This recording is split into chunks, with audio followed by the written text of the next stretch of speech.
Right right thanks for update. So Pradeep, next మనం కరీంనగర్ వెళ్దాం. కరీంనగర్లో మన ప్రతినిధి శ్రీకాంత్ మనకి అందుబాటులో ఉన్నారు. కరీంనగర్లో ఎమ్మెల్యేగా హ్యాట్రిక్ కొట్టినటువంటి నేత గంగుల కమలాకర్ 4వ సారి కరీంనగర్ నుంచి ఆయన బరిలో ఉన్నారు.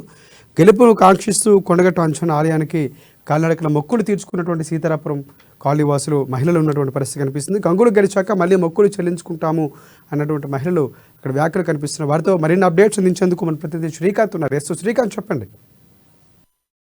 పౌర సరఫరాల శాఖ మంత్రి గంగుల కమలాకర్ ఇప్పటికే కరీంనగర్ నియోజకవర్గం నుండి హ్యాట్రిక్ ఎమ్మెల్యేగా గెలుపొందినారు. ముచ్చటగా 3 సార్లు గెలుపొంది ఈసారి 4వ సారి కరీంనగర్ రాజకీయాలలో ఒక చక్రం తిప్పేందుకు కూడా అసెంబ్లీ బరిలోకి దిగారు.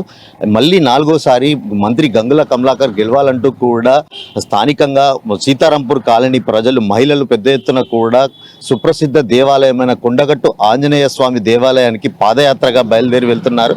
వారితో మాట్లాడే ప్రయత్నం చెప్పండి. మీరు మంత్రి గంగుల కమలాకర్ 4వ సారి ఎమ్మెల్యేగా గెలవాలంటూ కూడా మీరు ఈ పాదయాత్రను ప్రారంభించారు కదా, ఎందుకు? అంటే మీరు ఎలాంటి అభివృద్ధి అంటే మీకు పరంగా మీరు ఈ పాదయాత్ర చేపడుతున్నారు? స్వయంగా మాకు అనేది ఏం లేదండి. ప్రజలందరికీ, కరీంనగర్ ప్రజలందరికీ గంగుల కమలాకర్ గారు చేసినటువంటి అభివృద్ధి కనిపిస్తుంది. కేబుల్ బ్రిడ్జ్ కానీ, మారే రివర్ ఫ్రంట్ కానీ, మన స్ట్రీట్ లైట్లు కానీ, రోడ్లు కానీ, ప్రతి ఏరియాలో రోడ్లు అయితే ఖచ్చితంగా అభివృద్ధి జరిగాయండి. మా 21 డివిజన్ చూసుకుంటే గంగుల కమలాకర్ గారు మాకు చేసినటువంటి సహాయ సహకారాలు ఎంతగానో మాకు తోడ్పాటునిచ్చాయి. అలాగని మేము 100 మందితో కలిసి మా 21 డివిజన్ కార్పొరేటర్ జంగిల్ సాగర్ గారి ఆధ్వర్యంలో డివిజన్ మహిళలందరం కలిసి కొండగట్టుకు పాదయాత్రగా వెళ్తున్నామండి. 4వ సారి 3 సార్లు ఎమ్మెల్యేల గెలిచి భారీ విజయంతో గెలిచి 4వ సారి కూడా గంగుల కమలాకర్ గారు భారీ విజయాన్ని సొంతం చేసుకోవాలని మా డివిజన్ ప్రజలందరూ కొండగట్టుకి పాదయాత్రగా వెళ్తున్నామండి.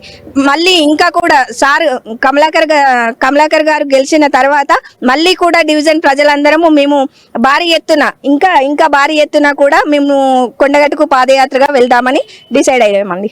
మీరు చెప్పండి, అంటే ఇక్కడ ఈ డివిజన్లో, మీ డివిజన్ కి సంబంధించి సంక్షేమ ఫలాలు, ఎలాంటి సంక్షేమ పథకాలు అందాయి, మీరు ఎలాంటి లబ్ధి పొందారు?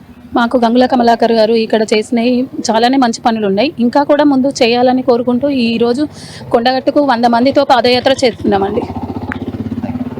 మొత్తానికి జంగిల్ సాగర్ కార్పొరేటర్ ఆధ్వర్యంలో కొండగట్టుకు పాదయాత్రగా బయలుదేరుతున్నాము.